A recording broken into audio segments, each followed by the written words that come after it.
Hey, thanks for joining us. My name is Susan Moore. I'm the Community Engagement Manager at the International Institute of Business Analysis, and this is Business Analysis Live. Hey, when you think about a festival, you probably think about music and food, but do you also think about business analysis? Because you might. If you have attended or participated in or heard of the Festival of Business Analysis, that is put on every year by the IIBA Australia chapter. It is both a virtual and an in person event that goes across New Zealand and Australia. And we are going to talk about that this year in today's show. The three R's of business analysis. We're going to talk about what that means. What are those three R's? Um, and we're also going to talk a little bit how with the speakers, so you get a taste for exactly what this year's Festival of Business Analysis has in store. So let's bring on some faces from our IIBA Australia chapter. I want to welcome Luigi and Abby. How are you guys? Good. Hi, Susan. How you doing? I'm good. It's always, you know what? I love seeing you guys. And Abby, you're a new face. So we're excited. We're going to learn a little bit more about you and your role because even though this is your first time on Business Analysis Live, this is not your first go round with the Festival of Business Analysis. And you know what? I'm going to pop this up because the Festival of Business Analysis. How long have you guys been doing this now, Luigi? It's been several years. Well, before the Festival of Business Analysis, there was a thing called the Business Analysis Professional Days, and they go back into the mists of time to the early 2010s, from my understanding. But in its kind of current incarnation, it's been going since 2019, 2020, basically, as the Festival of Business Analysis, with a bit of Yeah. an interruption for COVID. Let's first, Luigi, let's talk to you a little bit about just kind of what's going on this year. It is both a virtual event, but it is also it is in person. Tell us more about that. Yeah, so we've kept the same format where we have the online platform that around about 30 presentations that are available online. And then we have the face-to-face event that's in each of the capital cities on the mainland, Brisbane, Sydney, Melbourne, Perth and Adelaide. But what we've done this year is we've done something a little bit new where we've moved the online component to the week before so that that will help people who, especially those people who buy tickets to both, to kind of enjoy the online without needing to kind of sacrifice it to the face-to-face activities, and they can go to both in the same week if they really want to. Yeah, I think that is a great opportunity, and that virtual week gives people from anywhere an opportunity to attend. But I know that you also have a number of speakers that will be participating that week virtually. So you get some really great speakers. That's one of the new things that you're doing this year is that separate virtual week. But what else are you doing that's new? So the other thing we've introduced this year is a thing called the BA Managers Summit. So recently we had an event for all of for the practice leaders of some of the major organisations in Australia, and we're taking that into the festival this year. So that in Sydney, in our marquee event on Sydney, there'll be an actual session for BA practice managers as well. So what we're trying to do is we're trying to cater for this cohort at the top of the profession that we've not really kind of catered for. We've always been very good at catering for junior BAs and mid-career and even kind of senior BAs, but we haven't really touched that session. So we're really trying to kind of broaden out the reach of the festival and who it appeals to. I think that's great that you're focusing on that BA manager cohort. So they've got something for them. There's something else that's new this year. And for those who have seen this, your title is what's new. Now there might be some more new stuff, but now I'm going to make it about you, Luigi, because your title is new. You are now the president of the Australian chapter. Yeah, we had a coup and I took over. No, Bree. I'm pretty sure that Bree could handle that.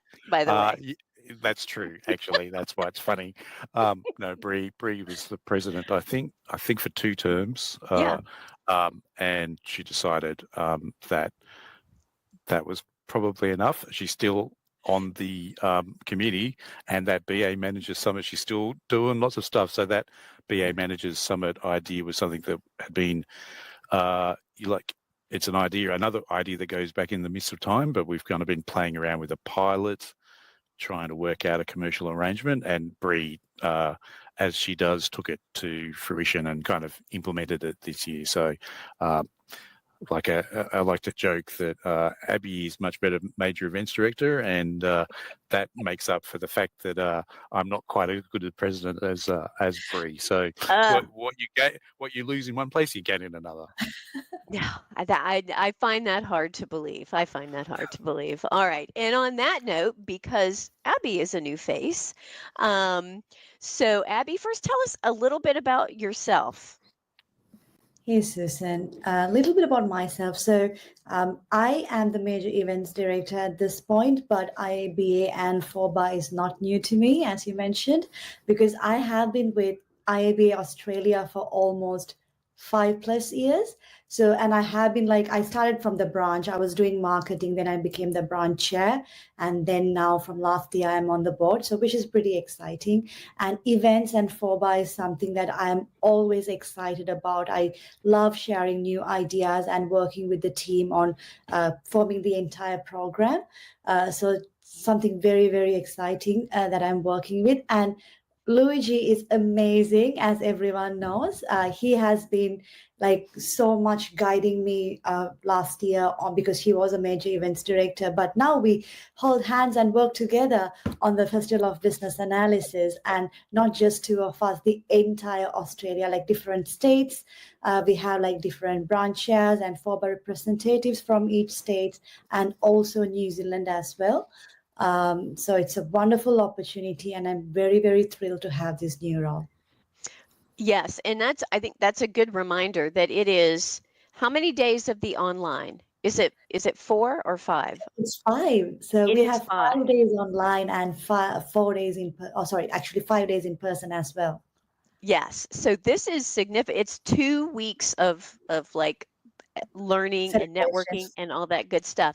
Now, listen, we kicked off with the name of this week's podcast, right? The 3 R's of business analysis. And every year we've done 3 E's and 3 I's. And then I learned today that you are the inspiration behind all of these letters. So for our guest today, the 3 R's are Rethink, Reconnect, and Revolutionise. So Abby, tell us a little bit about why you picked these 3 R words.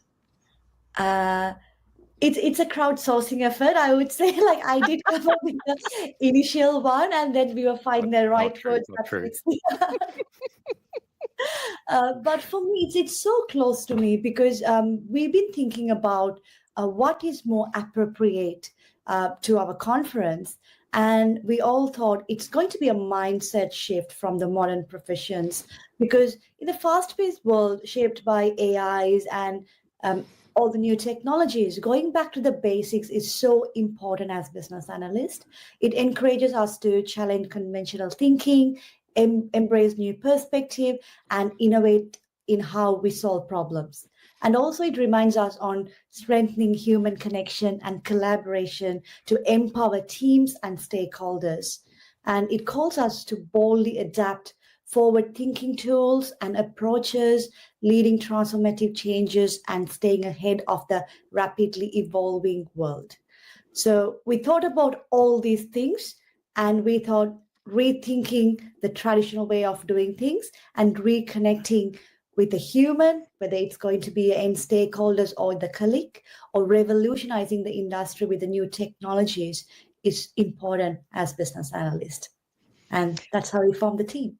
And that's how you came up with that theme. Well, I think each year it really helps to set the stage for what people want to walk away with. So I think good job on another on another three R's for this year.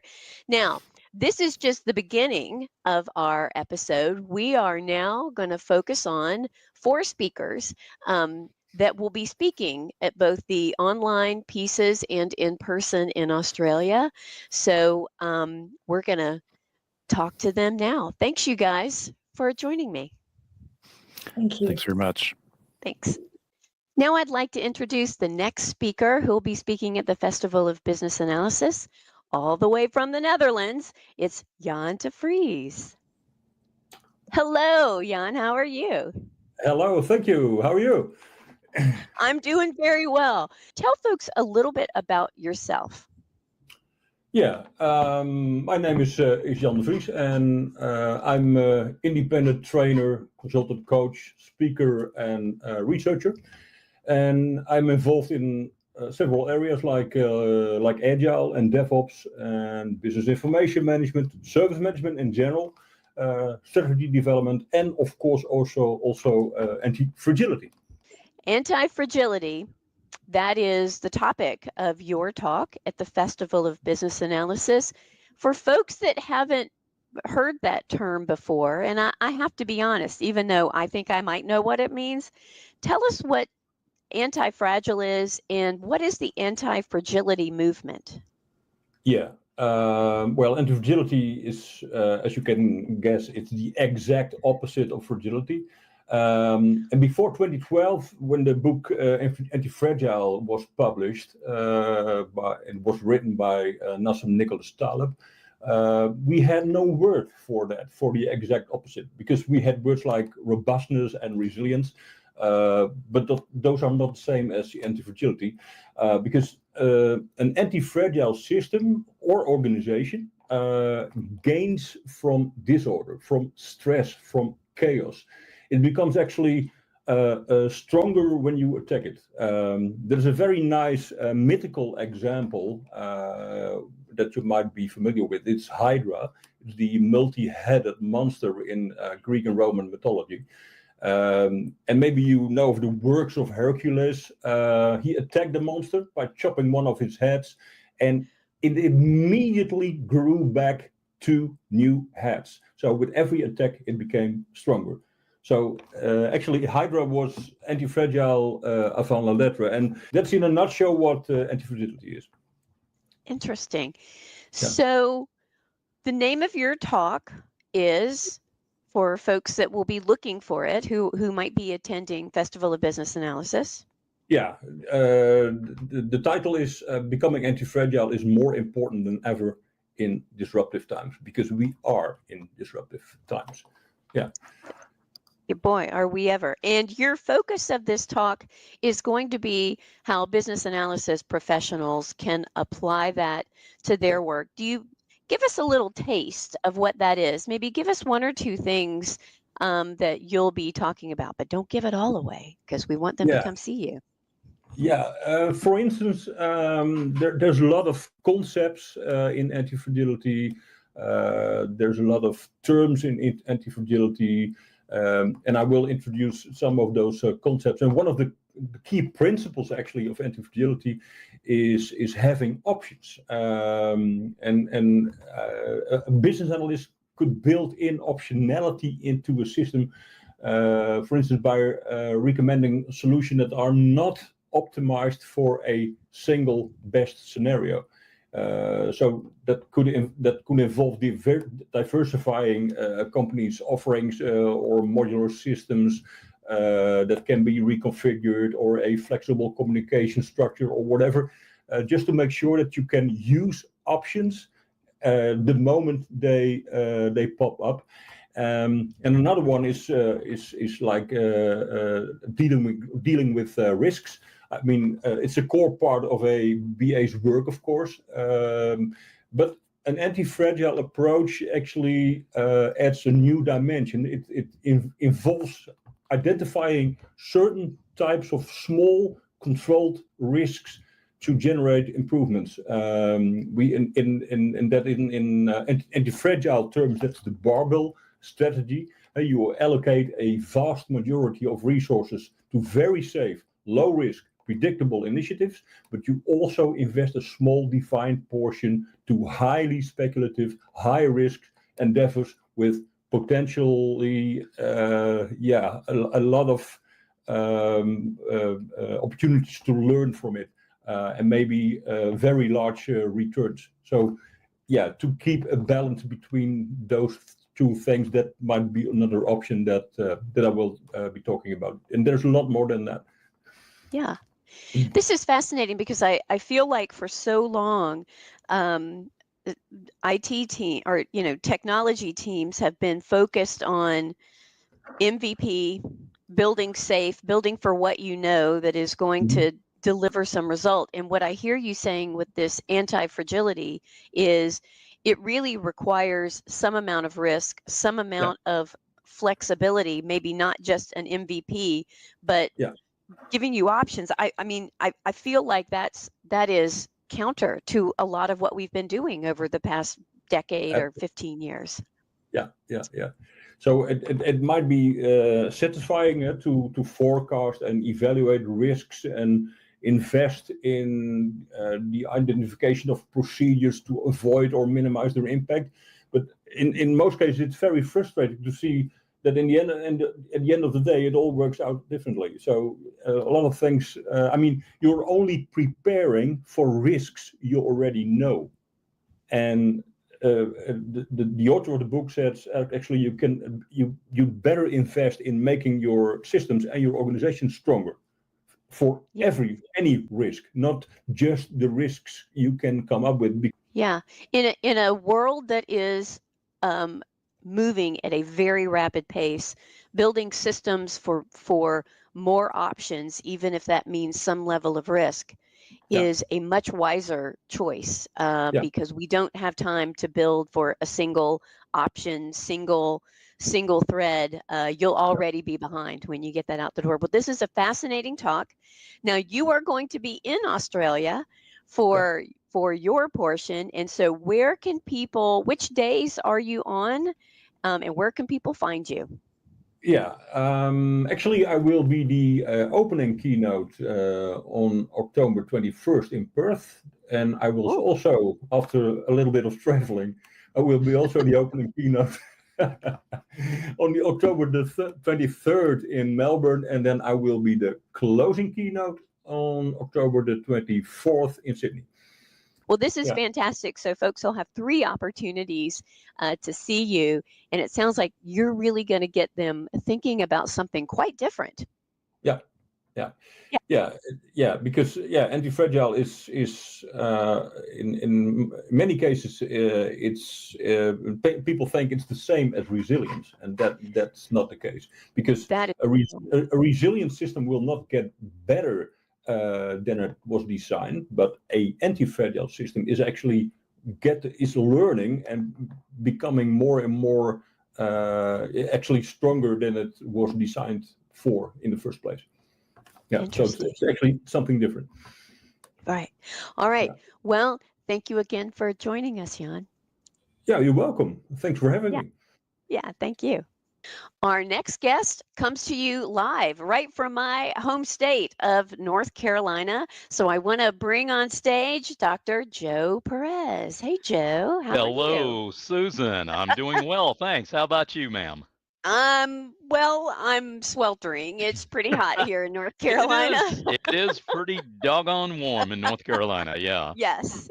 So, well, you and I we've run into each other at least once or twice, maybe in a lunch line. So for those folks, so I know a little bit about you, but for those folks who may not have heard you yet, tell us a little bit about yourself. Yes, ma'am, of course. So, hi, I'm Dr. Joe Perez. I'm a senior systems analyst. I just received a promotion, and I am a senior systems specialist now, and team leader at the North Carolina Department of Health and Human Services. I've been in government work now coming up on 33 years. Was at NC State University for 25 years as a business intelligence specialist. Before that, I was an educator for 10 years. So I love to use educational metaphors. I love to turn everything into an educational experience and share with people, hopefully in a way that will bring them value. I work with data. I help run a data warehouse, and I believe that it's important for data to be actionable. It needs to help people to make a decision, answer a question, or solve a problem. Only then is it actionable. So I love speaking about that at conferences and talking to nice people like you, Susan. Well, you do a lot of talking, so it is possible that folks in our audience will have seen you somewhere virtually, in person, maybe on YouTube. I mean, you really blend this ability to connect with people and educate people with this what could be kind of a not so fun topic, data, right? That's Yes. really your jam. Yeah, that really is your jam. Yes, ma'am. Well, and for this year's Festival of Business Analysis, they're actually going to kick off their online session, which starts their time Monday, October 13th. For you, it's going to be, I don't know, is it late at night when you start? Not late at night, about 6 p.m. on Sunday Oh, night. that's not too bad. Yeah. So, yeah. But you're going to do the opening keynote Yes, for ma'am. them. And the name of your talk is going to be, and I love this because I'm a dancer, so it's Mastering the Data Dance. That's right. Why dance? First, tell us a little bit, just give us a little teaser, a taste of that talk, but also course. why dance? So I'm going to use the Japanese Meiji Revolution as the sort of like the backdrop for this. It's about data governance, essentially. And I consider data governance to be a bit of a dance because you're dancing around everything that you need to put guardrails into place to ensure that your data is accurate, reliable, and complete. And I'm building a data governance framework, essentially 5 key cornerstones: embracing integrity, pacing infrastructure, chasing insight, facing impediments, and racing implementation. Essentially, you are dancing around these concepts because, people who are more interested in the fun stuff, the data visualization, the whiz bang charts and everything, it's almost as though they're trying to get their music out the door, right? They're singing a song about the wonderful things that they can do with visualization of data, forgetting that they also need those guardrails in the same way that a piece of music needs the notes, the rhythm, the melody, the time signature, the measures, and everything else to ensure that it has some form of structure, some form of guidance to get it from point A to point B. And you're kind of dancing around these things. So I am going to construct this framework with those five cornerstones that will hopefully make it into something that people will find useful, helpful, and valuable. I so that analogy that you use, by the way, of having guardrails around your data, it makes a lot of sense to me as a dancer. Because I think about, I can learn choreography, but I can only learn choreography if I understand the fundamentals of how to dance, which is exactly what you're talking about. I know that in addition to this talk that you do, you've got a lot of other content that you've created about data that's on your YouTube channel. Yes, ma'am. Why is connecting data to like human stuff, real life? Why is that message so important to you? Oh, I tell you, and thank you for your kind words, Susan. The if you look at data intrinsically without taking anything else into consideration, data is pretty boring. I mean, I would much rather watch paint dry. I might even be more interested in listening to an announcer announce not a basketball game, but a golf tournament. Now he comes up to the 14th hole, you know, instead of a more exciting venue. And so business analysts, we need to be more excited about what the things that data can do. How is it that it relates to everyday life? Right? You know, what is the story behind the data? More than just facts and figures, more than just a pretty pie chart or a line graph or a heat map or a some other kind of graph that you might use, a timeline. You know, what is the story behind it? What are the emotions that it may evoke?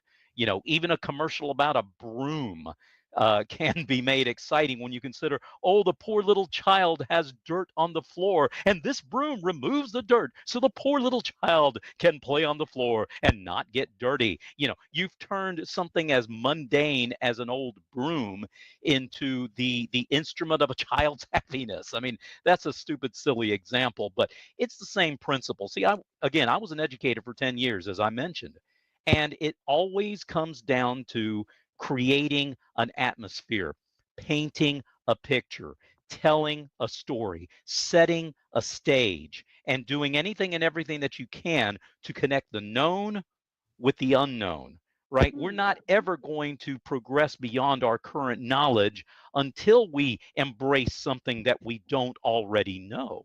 And so, as an educator, I learned that the best way to teach something to someone that they don't already know is to connect it with something they already do know.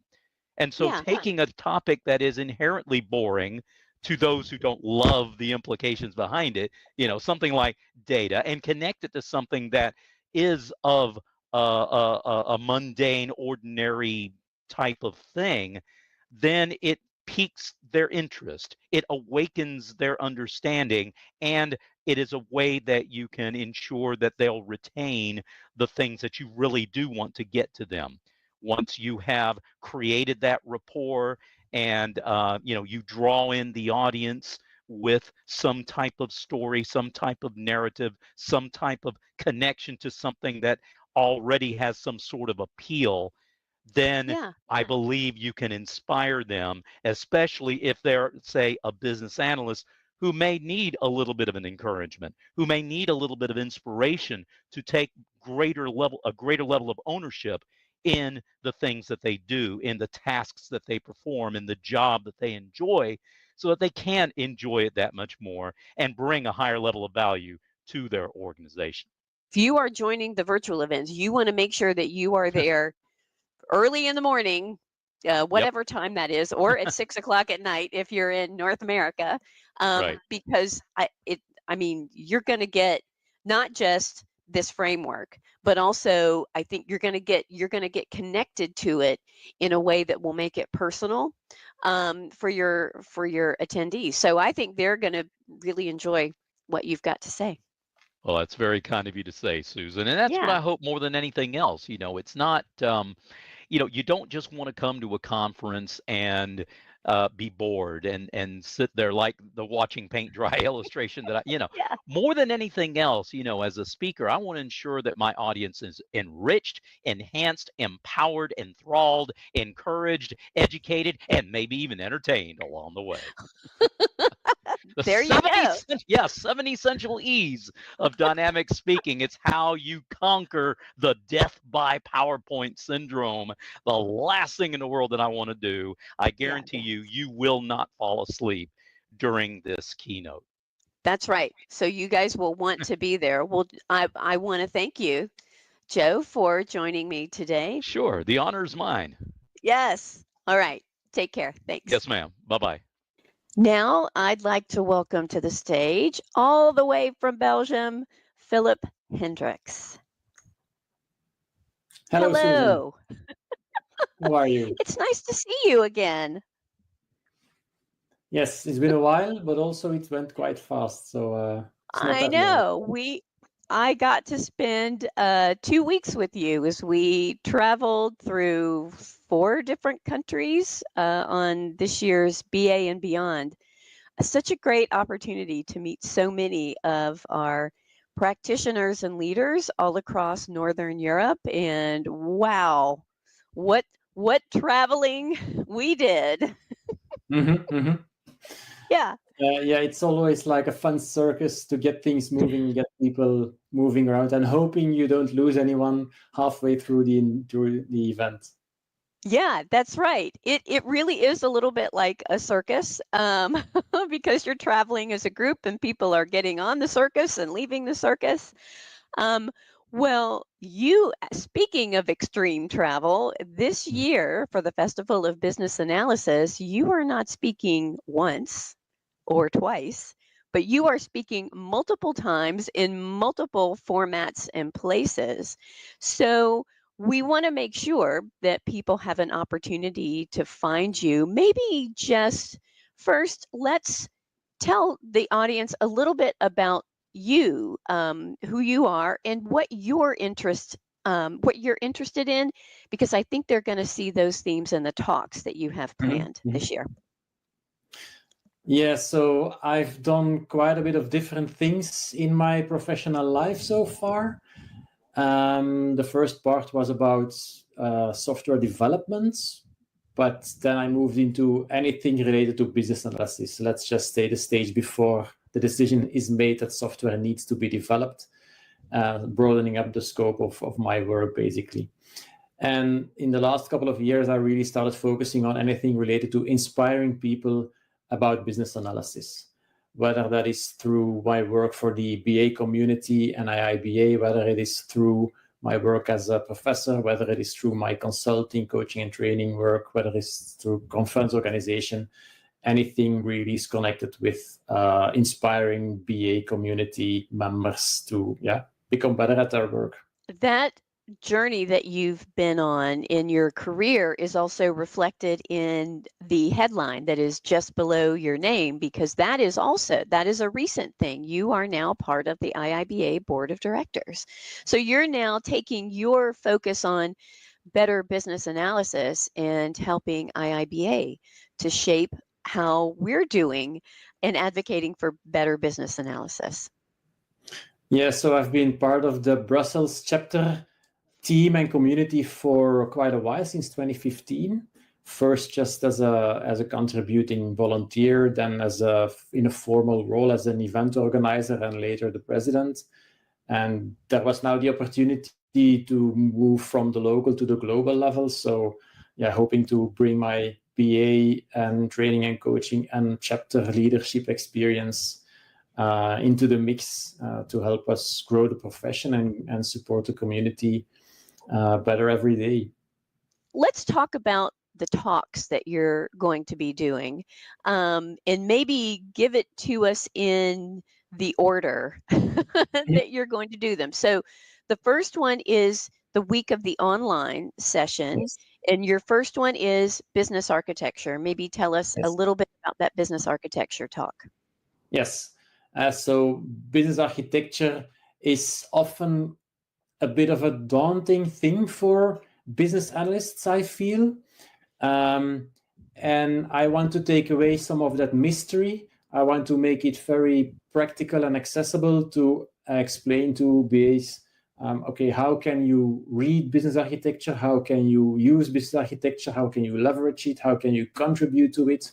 Because fundamentally, it's not that different from business analysis work. It's just done at a higher level, more strategic level, higher level of abstraction. You're not looking at a specific product or project. You're looking at the bigger picture in the organization, or maybe even in the ecosystem beyond the organization.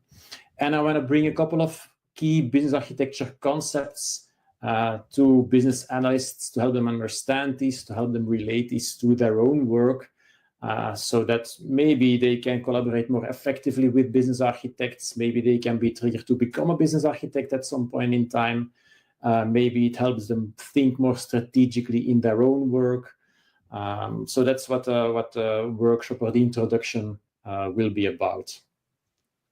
Then you are on the ground, first in New Zealand, and you're doing each day there, and it's a different topic this time. It's about business analysts as leaders. So maybe tell us a little bit about that talk.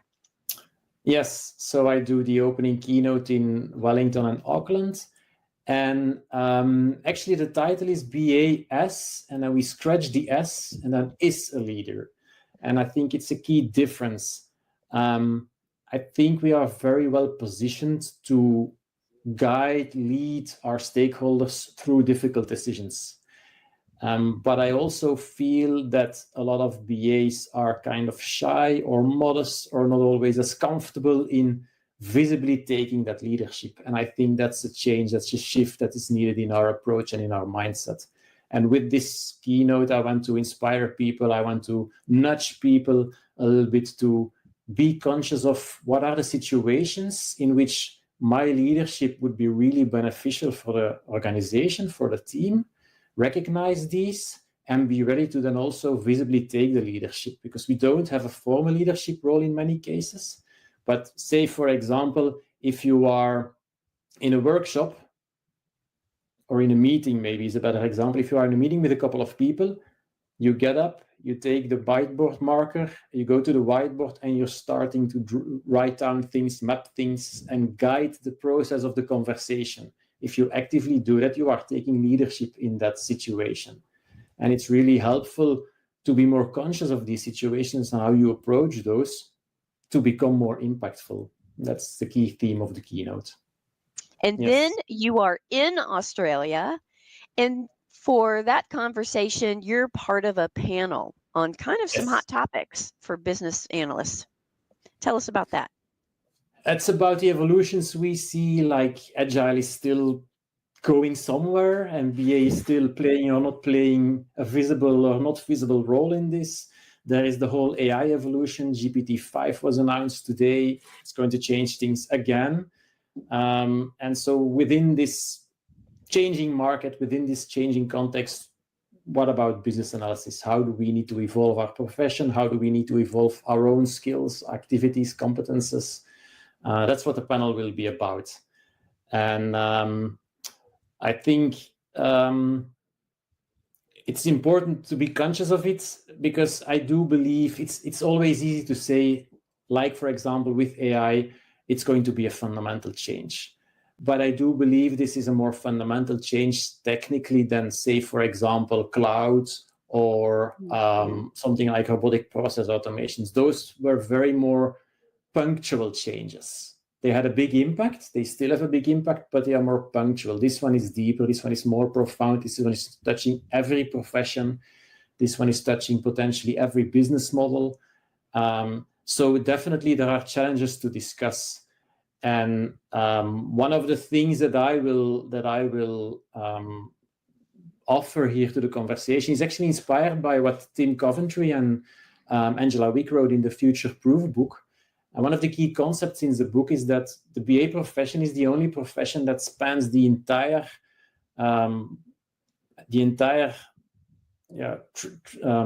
trajectory from idea, from strategy to execution, and to hopefully business success.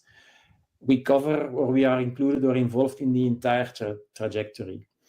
And one of the key components in this software-driven world is software development. And if you look at the launch of GPT-5, we see already feedback that this is hugely automated these days. It's not going to be perfect in the coming months or years, but it has a huge impact. So if you take that as something that can be automated to a large extent, that means that the phases before and after are becoming more important to get right, to leverage the speed of development. The analysis, thinking about what are the things where we might improve our things, where we can leverage opportunities or reduce problems. How are we going to test whether software works? If it's generated, can you trust it? Does it actually work? Does it work safely? And does it bring us the business results? And that feedback loop becomes much shorter thanks to AI. So someone needs to steward that process. I think that's going to be us. And so that's one of the themes. How do you prepare for this future? Well, the future, it's actually already here. So that's right. It's here, literally.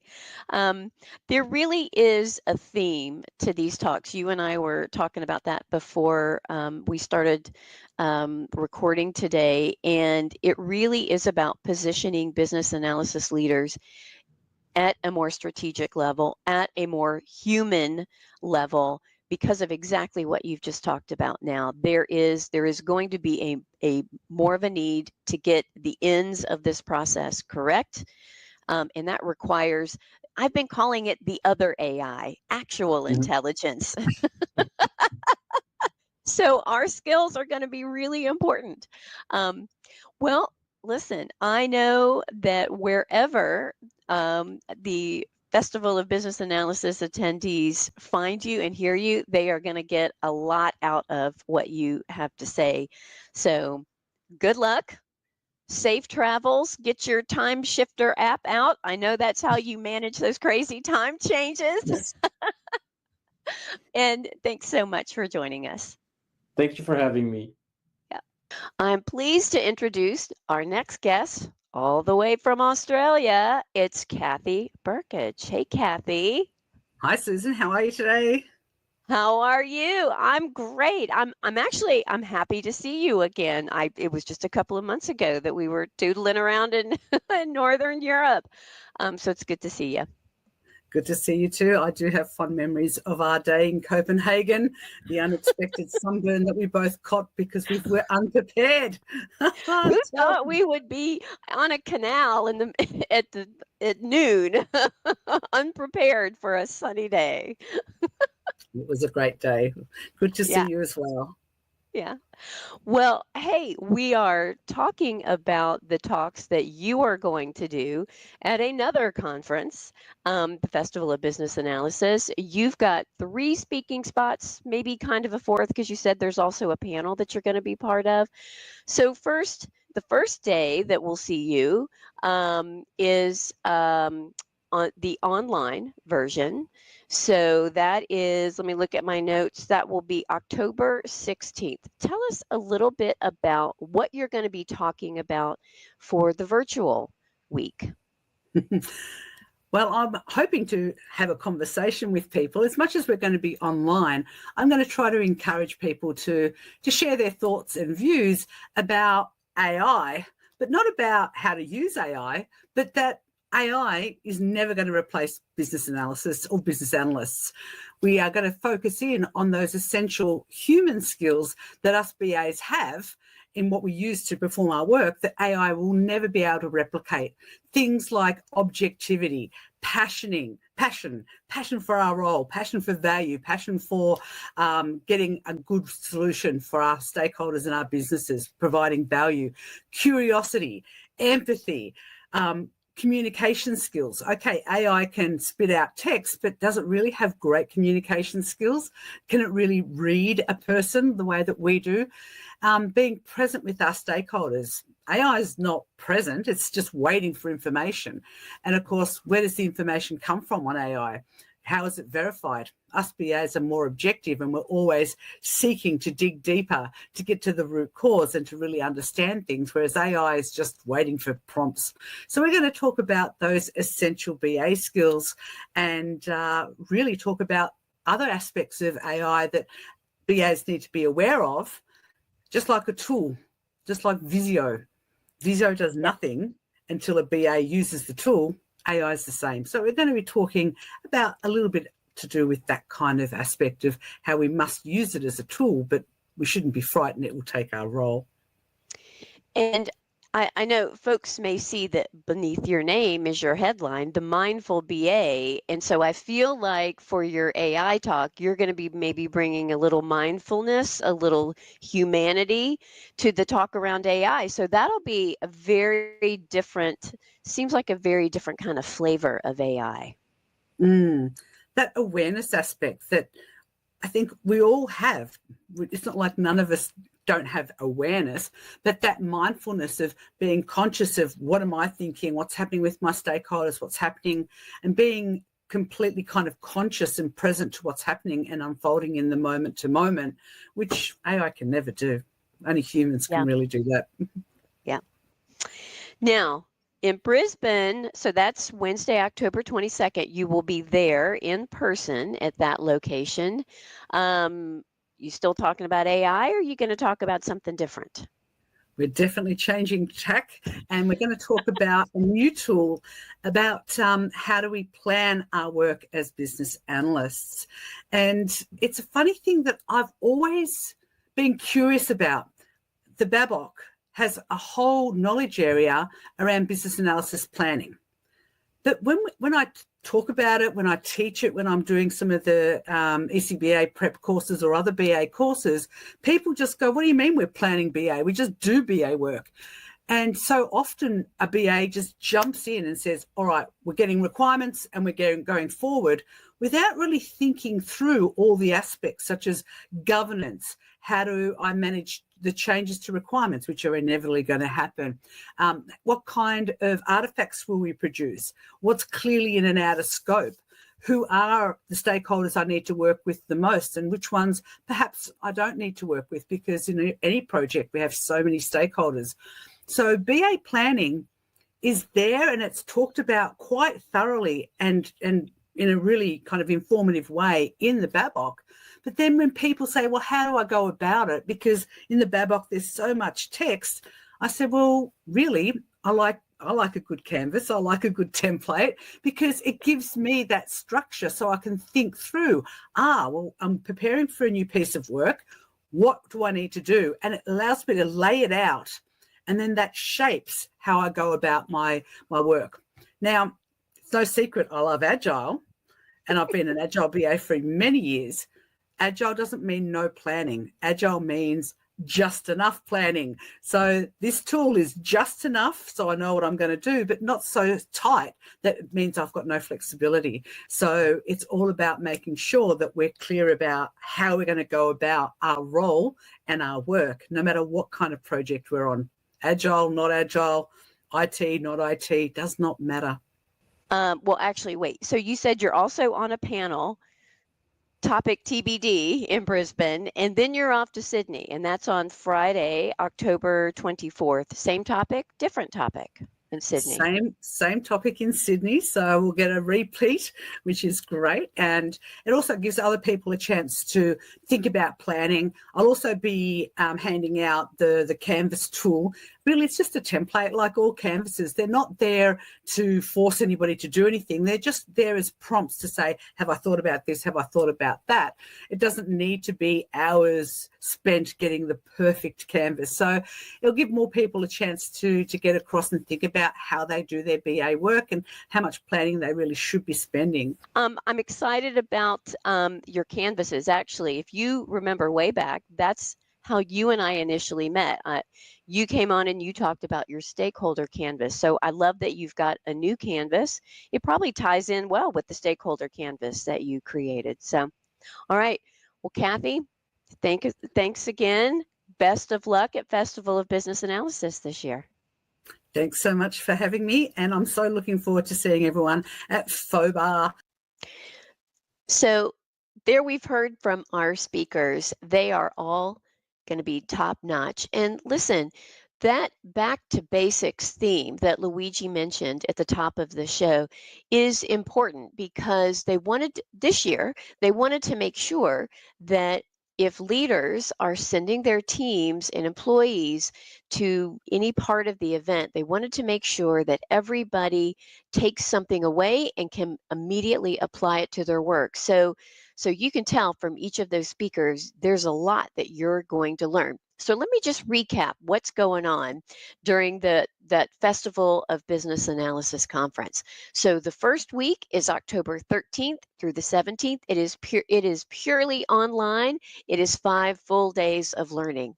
The following week is in person across New Zealand and Australia.